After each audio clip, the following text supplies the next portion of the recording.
জুলাই অভ্যুত্থানের চেতনা নিয়ে ব্যবসা না করার আহ্বান জানালেন বিএনপির স্থায়ী কমিটির সদস্য সালাউদ্দিন আহমেদ। বলেছেন, ফ্যাসিবাদ বিরোধী সবার অংশগ্রহণের মধ্য দিয়ে এই অভ্যুত্থান হয়েছে, এর দাবিদার একা কেউ নন।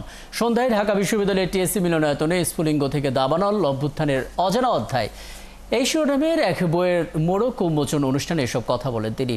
জুলাই অভ্যুত্থানের ফ্যাসিবাদ বিরোধী জাতীয় ঐক্য ধরে রেখে আগামীর বাংলাদেশে বিনির্মাণেরও আহ্বান জানান সালাউদ্দিন। এ সময় ঐক্যে যারা বিভেদ সৃষ্টি করতে চায় তাদের কড়া সমালোচনাও করেন এই বিএনপি নেতা। ৭১-এর চেতনা ব্যবসায়ীদের মতো ২৪-এর ছাত্রগণ অভ্যুত্থান নিয়ে যেন কোনো চেতনা ব্যবসা না হয়।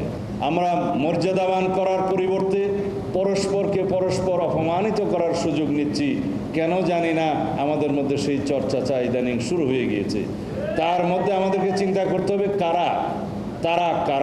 তারা ওরাই যারা বাংলাদেশের গণতান্ত্রিক সংগ্রামকে স্বাভাবিকভাবে নিতে পারে নাই। তারা ওরাই যারা বাংলাদেশের স্বাধীনতাকে নিয়ে এখনো পর্যন্ত প্রশ্ন তুলতে চায়।